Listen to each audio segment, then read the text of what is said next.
Талас облустук телерадио компаниясы тарабынан даярдалган жаңылыктар топтому менен тааныштырып, студияда мен Жаркынай Тургунбекова. Саламатсыздарбы? Алгач күндүн маанилүү окуяларынан кыскача. Талас облустук ички иштер башкармалыгына жаңы жетекчи дайындалды.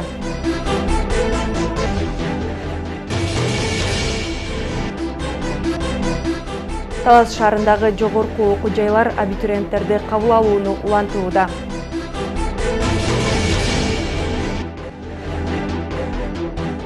Келечекке камкордук мигрант үй бүлөлөрдүн абалы текшерилди.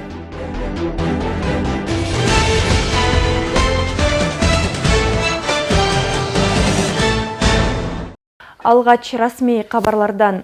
Жогорку кеңеш мамлекетке пайда алып келген чет элдиктерге 10 жылга чейинки мөөнөткө инвестициялык виза берүү мыйзам долбоорун кабыл алды. Ага ылайык, эгерде инвестор Кыргызстандын экономикасына 10 миллион сомдон кем эмес акчалай же материалдык салым кошсо, республиканын бюджетине которсо 5 жылга виза берилет. Ушундай эле тартипте 20 миллион сом жумшаса 10 жыл бою жашоого уруксат алат. Эми документке президент кол кое турган болсо, тышкы миграция жөнүндө мыйзамга өзгөртүүлөр киргизилет.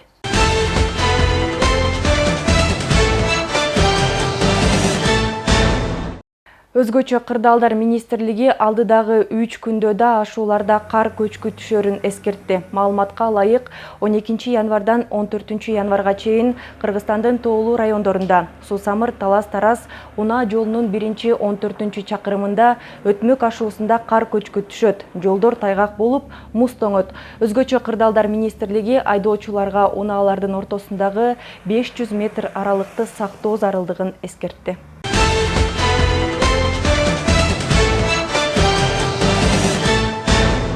Контролдук кассалык машиналардын жаңы модельдерине өтүү мөөнөтү 2 айга узартылды. Жана ККМди колдонуудан бошотулган иштин түрлөрүнүн тизмеси кеңейтилди. Бул тууралуу мамлекеттик салык кызматы билдирет. Маалыматка ылайык, бул акчалай эсеп текшерүүлөрдө ККМди колдонуу бөлүгүндө салык милдеттенмелерин аткарууда ишкерлерге көмөк көрсөтүү максатында, ошондой эле бизнес субъекттеринин көп сандаган кайрылууларын эске алуу менен жасалды.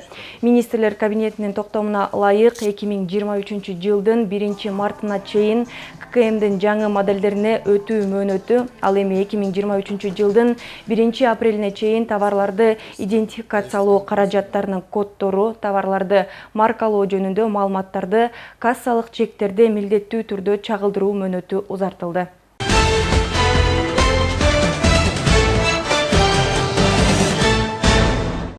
Талас облустук ички иштер башкармалыгынын начальниги Марлис Асанов эми Ош шаардык ички иштер башкармалыгын жетектейт. Ал эми Талас облустук ички иштер башкармалыгынын начальниги болуп Азамат Токтоналиев дайындалды. Буйрук менен бүгүн ички иштер министринин биринчи орун басары Адылбек Бийбосунов тааныштырды. Бүгүн ошондой эле аяктаган жылдын жыйынтыгы чыгарылып, милициянын мыктылары сыйланышты. Сөз кабарчыбызда. Асанов Марлис Сурапбекович Талас облустук ички иштер башкармалыгын 2 жылдан ашык убакыт жетектеди.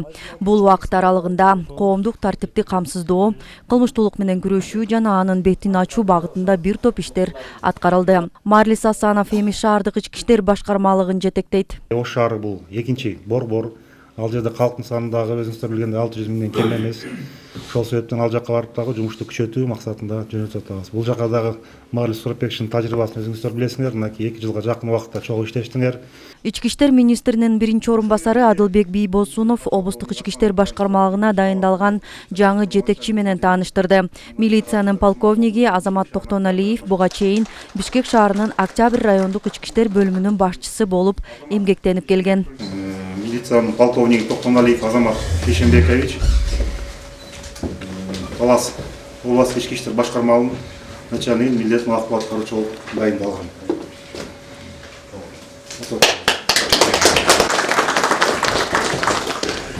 Жөнөкөй кызматкерден баштап туруп башкармалык жетекчисине жеткен, өзүнүн тажрыйбасы мол. Талас облустук ички иштер башкармалыгынын жаңы дайындалган башчысы Азамат Токтоналиев өздүк курамы менен таанышып, коомдук коопсуздукту сактоо, кылмыштуулук менен күрөшүү багытында биргелешип иш алып барууга чакырды. Бардык жагынан иш аракетибизде толук кандуу элге кызмат кылабыз деп ишендирип кетем. Урматтуу ардагерлер, сиздер менен да жакшы калуу тилектерди айттыңыздар. Буйруса чогуу иштешебиз, сиздердин үлгүңүздөрдү алабыз.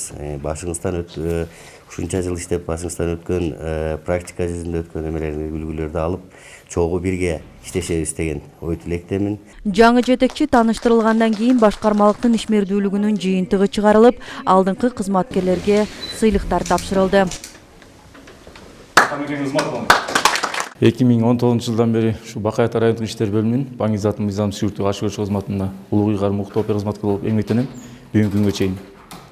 2022 жылдын жыйынтыгы менен жакшы ийгиликтер болду бизде район аймагында.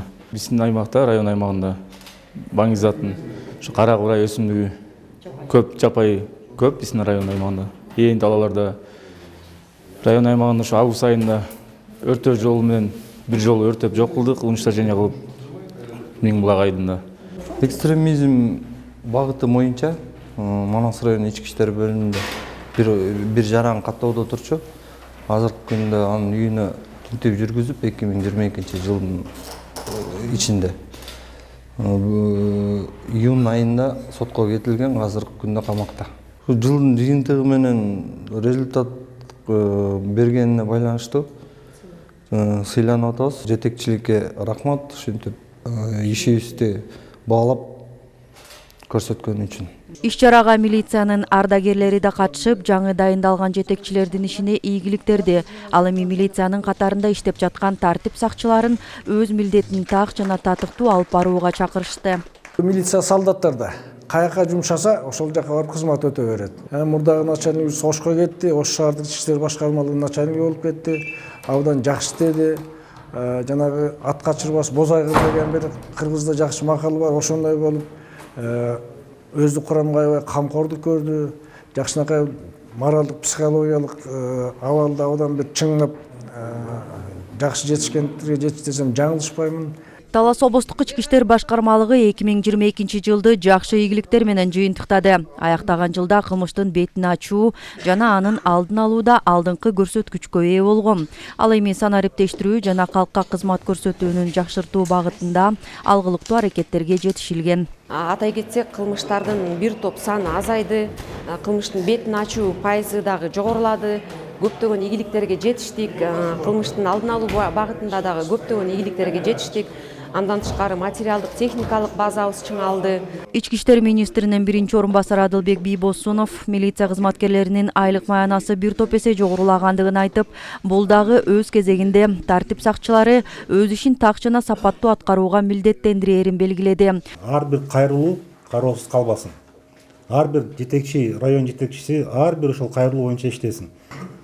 Жабыркагандар кайрылат. Алар кылмыштуулуктан жабыркап келе жатса, андан тышкары биздин кызматкерлер тарабынан да орой мамиле болсо, кыргызда айтып атат го, өлгөн үстүнө көмгөн деп. Таптакыр ич атышат. Ошон үчүн баарыңыздар кайрылып кетем. Келген жарандарга, арыз менен келген, арыз муун менен келген жарандарга жакшы мамиле кылыш керек. Жок дегенде баягы жылуу сөз жылан ийинен чыгарат деп бекер айтпайт да. Жылуу сөз айтсаңыздар дагы ошол да бир топ жардам болот ошолорго. Ошол эле учурда милиция карапайым элге жакын болуп, алардын ишенимине ээ болуу маанилүү экендигин да кошумчалады. Рахат Бейшелиева, Чыңгыз Бокошов, Урмат Догдурбек уулу, Талас шаары.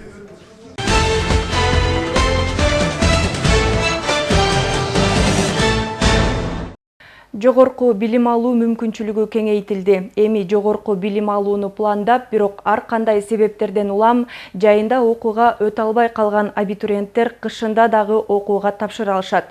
Мындай жаңы механизм жогорку билим алууну каалагандардын убактысын үнөмдөө үчүн киргизилди.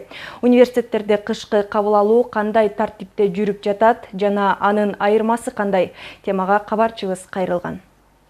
Жогорку окуу жайларына кышкы кабыл алууланууда. Ар кандай себептер менен жайында жогорку окуу жайга тапшыра албай же жалпы республикалык тестирлөөдөн аз балл алып калган абитуриенттер бир жыл күтпөй кышында окууга тапшыра алышат. Ал үчүн республикалык тестирлөөнү бир жылда 2 ирет өткөрүү чечими кабыл алынган. Кышкы кабыл алуу Талас мамлекеттик университетине дагы жүргүзүлүп жатат. 26 декабрдан ушул күнгө чейин 15 абитуриент аталган окуу жайга студент болууга документтерин тапшырган. Кабыл алуу онлайн түрүндө болууда. Жалпы республикалык тестирлөөдөн өтүп 110 баллдан жогору болгон балыңыздар болсо, келип Талас мамлекеттик университетке тапшырсаңыздар болот онлайн түрдө. Ал үчүн сиздер Google'га кирип 2020 деген сайтты терип аласыздар. Ал жерден регистрация кыласыздар. Негизги документтер сертификат керек сиздерге. Аттестат керек, анан кийин паспортуңуздар негизги үлгүсү керек да. Аларды дагы сүрөткө тартып жибересиздер.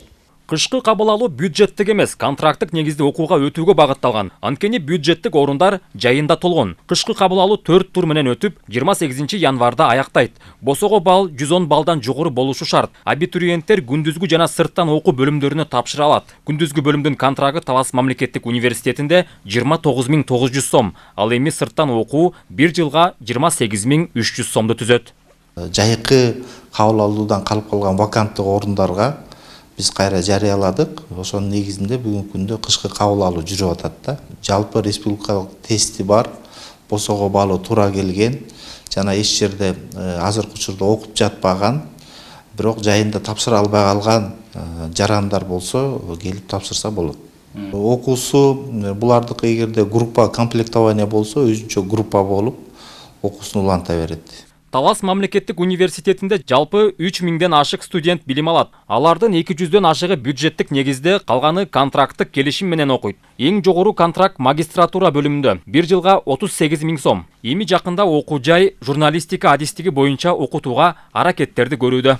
Кыргыз тили адистиги боюнча, анан кийин тарых адистиги боюнча ошо магистратура жаңы адистик ачылды. Педагогиканы болсо мурунку окуу жылдарында ачканбыз. Ошондо 3 багыт боюнча бүгүнкү күндө магистранттар даярдалып атат. Бүгүнкү күндө жаңы адистиктерди ачуу боюнча дагы лицензиялык документтер даярдалып атат. Бул ошол музыкалык билим берүү, журналистика багыты боюнча дагы ошол жаңы адистиктерди ачуу боюнча. Окууга кабыл алынган студенттер кышкы каникулдан кийин окуп баштайт. Күздөн баштап окугандарга кошулбайт. Өзүнчө жеке график түзүлөт жана окуу жылы 6 айга кеч аяктайт. Бирок жарым жыл убактыларын уттурушпайт. Мындай механизм жайында окууга өтө албай калгандардын убактысын үнөмдөп, 1 жылда 2 ирет мүмкүнчүлүк берүү үчүн киргизилди. Бул жолу 49 жогорку окуу жайдагы контракттык бош орундарга абитуриенттер кабыл алынат. Белгилей кетсек, кабыл алуу жүргүзүп жаткан окуу жайларын жана андагы факультеттердин тизмеси менен Билим берүү министрлигинин сайтынан таанышууга болот. Нурсултан Курманбеков, Мелис Элебесов, Талас шаары.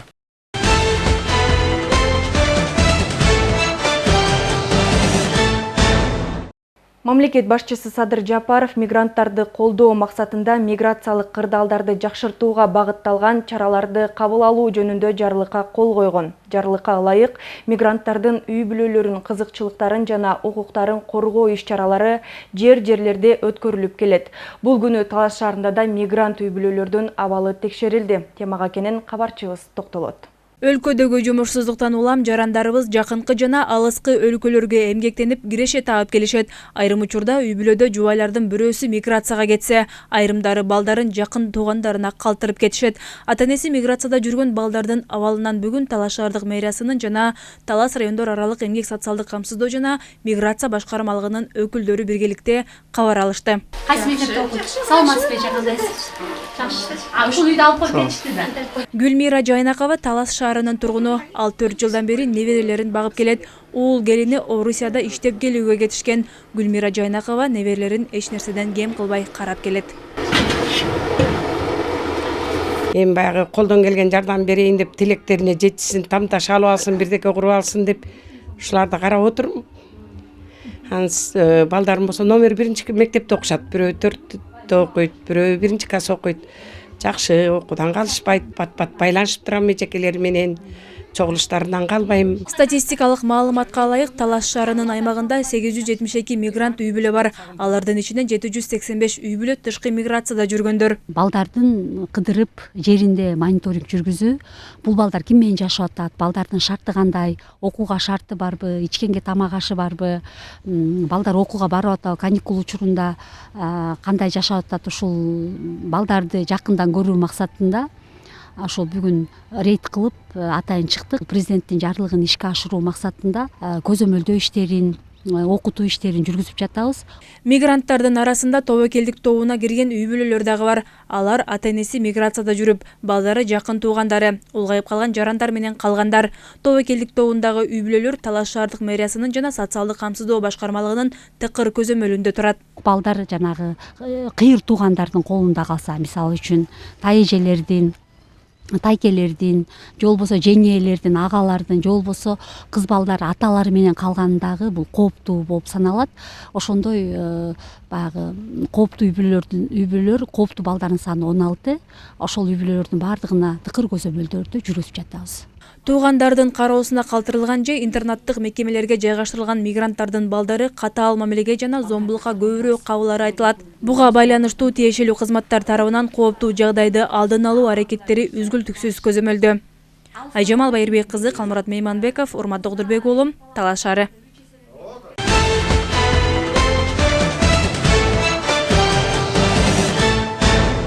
Талас районунун Нуржанов айыл аймагынын тургуну жыгач уста Чынарбек Бегалиев көп жылдан бери устачылык менен алектенип, элге кызмат көрсөтүп келет.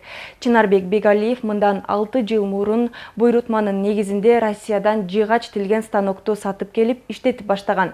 Жыгач устанын бир күндүк иши менен кабарчыбыз Орозбек Бишибаев таанышып келди. Элет жеринде тилинген аргандай жыгач тактайлар турак жай курууга, короо сарай салууда курулуш материалдары катары көп колдонулат. Чынарбек Бегалиевдин устаканасына ар кайсы айылдан буйрутма берген кардарлар көп кайрылышат. Элге бар эле керек. Муногу страпила берди, перемичкалар, рейкалар бар дегеле бар. Заказ бергендер көп. Муну кышында эле бирке азыраак болбосо калган күндөрү. Көк Токой айылынын тургуну Темирбек Орунбаев үйүнүн жанына бастырма куруп жаткандыгына байланыштуу устаканага жыгач тилдирүү максатында кайрылган. Полный ушу Талас өрөөнү боюнча эмне керек болсо ар бир адамдын талабына жараша иш кылып атыр. Балага рахмат. Жөнөкөй эле нерсе мынакей.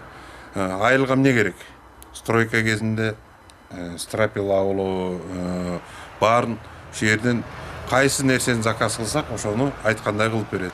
Каарманыбыз Чынарбек Бегалиев көбүнчө Таласта өскөн мырза теректи айылдарды кыдырып сатып алып, ар кандай өлчөмдө тилип алып, кардарларга сатыкка чыгарат. Жазында болсо жетишпейбиз бу жерденчи. Ачыгын айтканда тигинин заказы, мунун заказы элге керектүү заказдардын баарын алабыз. Элге ошол кандай айтса ошондой кылып дайындап беребиз. Азыр эми кыштын күнү деле жумушубуз жетиштүү. Мына элге муну рейкасы болобу, ички жана тамдын ичиндеги жазалгазын рейкалар керек, мондой доскалары керек. Ошонун баардыгын эле чыгарып берип атабыз. Эл эмнеге муктаж болсо, ошонун баарын чыгарып беребиз. Элден терек алабыз. Кышкызын көбүнчө айыл жашоочулар малга аштоо, кар күрөөчү күрөк, үй кургандар пол салууга тактайларга буйрутма беришет. Устаканада жыгач тилген станоктон тышкары жыгач сүргөн, кескен заманбап үлгүдөгү техникалар да бар. Орозбек Бишибаев, Урмат Догдурбек уулу, Талас району.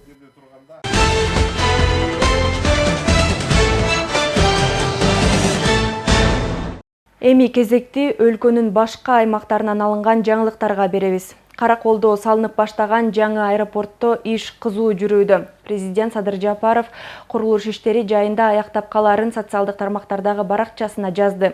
Учурда учуу тилкелери жаңыланууга даярдалууда. Кененирээк кийинки материалда сөз болот. Каракол аба майданында жаңы аэропорт комплексин куруу реконструкциялоо иштери жүрүүдө. Ичинде бардык шарты менен автобекеттин курулушу да жүрүп пайдаланууга берилсе, 120га жакын жумуш орундары түзүлөт. Узундугу 2400 метр, туурасы 45 метрлик учуу тилкеси болот. Реконструкция нашего аэропорта. Аэродромдун элементтерин реконструкциялоо, учуп конуу тилкесин 400 метрге узартуу жана учуп конуу тилкесине жарык берүү жабдуулары коюлат. Бул долбоорду өзүбүздүн эсебибизден долбоорлоп бүттүк жана мамлекеттик экспертизадан өткөн. Уже выполнен на 90%. Учуп конуу тилкесинен сырткары жаңы автовокзалдын курулушу башталды. Жаңы аба бекети 1 саатта 250 адамды тейлей алат. Ал эми суткасына 15-20 орто класстагы учактар конуп уча алат. Буюрса мен ойлойм, бул аэропорттун бүтүшү менен бизде жаңы горнолыжный базалар да пайда болуп, анан шаарыбыз мындан ары дагы өнүгө баштайт. Себеби Каракол шаары түздөн түз ушу туризм менен жанбагат негизинен.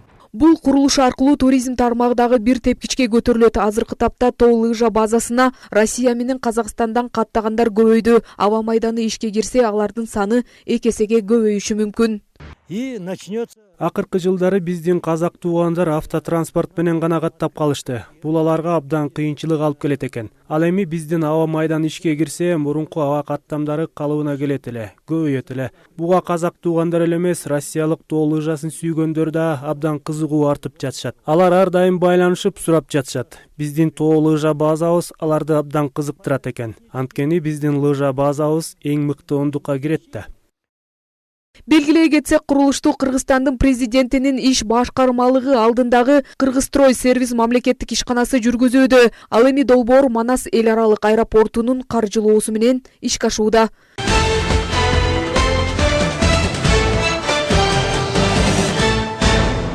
Өлкөдө 1 апрелге чейин автоунаа ээлери унаасын милдеттүү түрдө камсыздандырышы керек. Бул автотранспорт каражаттарынын ээлеринин жарандык жоопкерчилигин милдеттүү камсыздандыруу жөнүндө мыйзамдын негизинде ишке ашууда. Мындан ары унаа ээлеринин айдоочулук күбөлүк гана эмес, камсыздандыруу полиси да талап кылына баштайт. Эгер айдоочунун камсыздандыруу полиси жок болсо, анда ага айып пул салынат. Ал эми айдоочулардын кээ бирлери бул мыйзамды колдосо, айрымдары каршы пикирлерин айтышууда. Камсыздандыруу полисинин өлчөмү 1680 сомду түзөт. Айдоочунун стажына, кыймылдаткычтын көлөмүнө, техникалык кароодон өткөнүнө жараша баалар өзгөрүп, максималдуу сумма 2100 сомду түзөт. Камсыздандыруу полисинин орточо баасы. Кыймылдаткычынын көлөмү 2 литрге чейин жеңил унаалардын ээлери үчүн 2000 сомго чукул. Кыймылдаткычынын көлөмү 2ден 3 литрге чейин жеңил унаалардын ээлери үчүн 2400 сомдун тегереги. Кыймылдаткычынын көлөмү 3 литрден жогору жеңил унаалардын ээлери үчүн 3000 сомго чукул. Максималдык уруксаат берилген салмагы 12 тоннага жетпеген оор жүк унаалары, автобус жана кичи автобустар үчүн 3300 сомдун тегереги. Максималдык уруксаат берилген салмагы 12 тоннадан ашык оор жүк унаалар үчүн 4000 сомдун тегереги. Троллейбустардыкы 1600 сомго чукул, мототранспорт, чиркегич, экскаватор жана бульдозерлер үчүн жылына 900 сомдун айланасында турат. Камсыздандыруу үчүн айдоочу алгач камсыздандыруу компаниясын тандай алат. Талап кылынган документтер, паспорт, айдоочулук күбөлүк жана унаанын документтери. Жалпы 10 мүнөт аралыгында жүрүм жүзөгө ашат. Жол кырсыгы болгон учурда камсыздандыруучу компания жабырлануучунун өлүмү үчүн 300 000 сом төлөп берет. Жабырлануучуга майыптуулуктун белгилениши үчүн төмөнкүдөй төлөнөт. Биринчи топтогу 200 000 сом, экинчи топтогу 150 000 сом, үчүнчү топтогу 100 000 сом. Эгер жол кырсыгынан кийин майып болуп калса 200 000 сом. Майыптуулук белгиленбестен майып болууга, жаракатка же ден соолугунун башка бузулушуна амбулатордук же стационардык дарыланууга иш жүзүндө жумшалган чыгымдардын өлчөмүндө бирок 100 000 сомдон ашык эмес. Жабырлануучунун мүлкүнө келтирилген зыян үчүн келтирилген зыяндын өлчөмүндө, бирок ар бир жабырлануучуга 150 000 сомдон ашык эмес жана бардык жабырлануучуларга 450 000 сомдон ашык эмес. Камсыздандыруу азырынча ыктыярдуу түрдө 1 апрелден тарта мыйзам күчүнө кирет. Ага ылайык камсыздандыруу полиси жок болсо жеке жактарга 3000 сом, юридикалык жактарга 13 000 сом айып салына баштайт. Полистин да көбүнчө биздин жарандарыбыз бул нерсени салык жыйымдар менен алмаштырышат да. Салык жыйымдары деген эмне? Бул деген кайтарымсыз жеке төлөнүүчү же жеке алынуучу акча каражаты болуп эсептелет. Бул жерде андай эмес. Эгерде сиз камсыздандыруу полисин алсаңыз, сизге эртеңки күнү Кудай сактасын деп коелу, бир жол кырсыгына катталып калсаңыз, эгерде сиздин күнөөңүз менен болсо, тигил экинчи тарапка камсыздандыруу компаниясы ошол келтирилген чыгымды толугу менен төлөп берет. Бишкек шаарынын тургуну Маданбек Айдарбеков да берилген мөөнөткө чейин унаасын камсыздандырарын айтат. Бирок өнөктүк түпкүлүгүндө зарыл экенине карабай ишеним аз дейт ал. Анан бул маалыматка кызыкпаганымдын себеби деле бул ишенимдин жоктугу. Мамлекеттик болсо деген оюм бар негизиненчи. Анан жеке компаниялар булар алдап кеткен учурлар толтура эле да Кыргызстандын ичинде. Айдоочулар арасында бул сыяктуу ача пикирлер арбыды. Көпчүлүк кепилденген каражат кайра төлөнүп берилерине күмөн.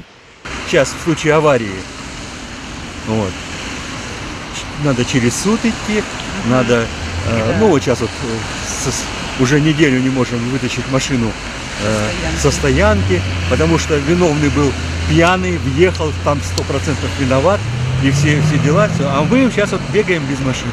Бир жагынан жаман дегеним азыр баары эле акчадан кыйналып атпайбы. Ошол анча-мынча эле акча ошо эл үчүн кыйыныраак болуп калат да, потому что жашоо ушундай болуп атат го, баардын эле түшүнүктүү го. Ошондой эле. А так жакшы эле кой, мен колдойт элем мисалы. Учурда Кыргызстан, ЕЭП жана КМШ өлкөлөрүндө жарандык укуктук жоопкерчиликтерди милдеттүү камсыздандыруу иште элек жалгыз мамлекет. Өлкө бийлиги милдеттүү камсыздандырууну киргизүү аракетин 13 жылдан бери көрүп келет, бирок коомчулуктун нааразылыгынан улам ишке ашырууга мүмкүн болгон эмес.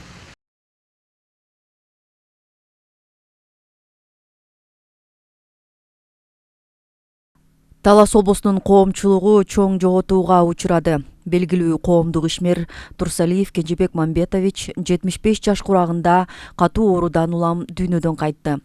Талас облусунун социалдык экономикалык өнүгүүсүнө зор салым кошуп, кыйла жылдар жетекчилик кызматтарда иштеп, ардактуу эс алууга чыккан ардагер Кенжебек Турсалиев 1947 жылы Талас районунун Арашан айылында төрүлгөн. Орто мектепти аяктап, Ташкенттеги Айыл чарба институтун 1969 жылы ийгиликтүү бүтүргөн. 1969 жылы экономист катары алгачкы эмгек жолун баштаган Кенжебек Турсалиев Талас облусунда элге керектелүүчү товарларды өндүрүүгө зор салымын кошуп, Талас кийим тигүү фабрикасын кыйла жылдар жетектеген. 1985-1989 жылдары Талас облустук аткаруу комитетинин жергиликтүү өнөр жай башкармалыгын жетектеген. Андан кийин Талас шаардык аткаруу комитетинин чечими менен кайрадан Талас кийим тигүү фабрикасына жетекчи болуп дайындалган. Жетекчилик кылган өндүрүш мекемелеринде Кенжебек Турсалиев кесипкөй, ишти билген, уюштуруучу, тажрыйбалуу жетекчи катары урмат сыйга ээ болгон. 1980 жылдары өндүрүштү өнүктүрүүнүн жаңы ыкмаларын Талас облусуна жайылтып, айылдарда фабриканын филиалдарын ачып, элеттик аялдарды жумушка тартуу менен элге керектелүүчү товарларды өндүрүүнүн артыкчылыгын көрсөткөн.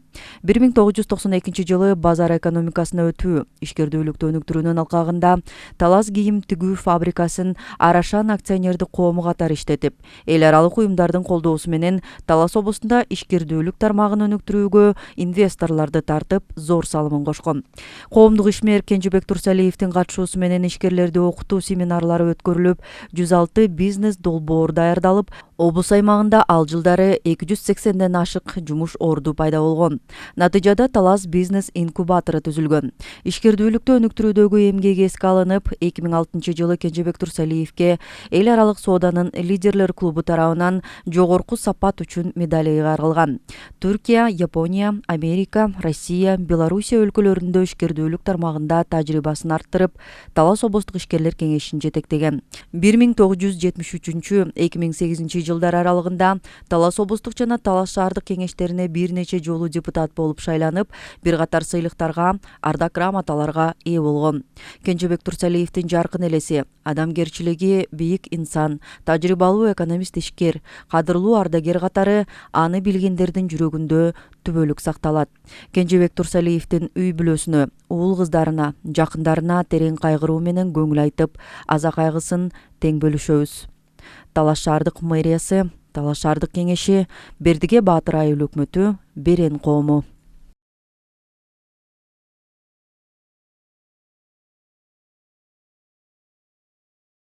Узап бараткан күн мына ушундай окуялар менен толукталды. Бул жана башка жаңылыктар биздин социалдык тармактардагы баракчаларыбызга жайгаштырылды. Алдыда эртеңки күнгө күтүлгөн аба ырайы тууралуу маалымат. Кечиңиздер көңүлдүү улансын, саламатта болуңуздар.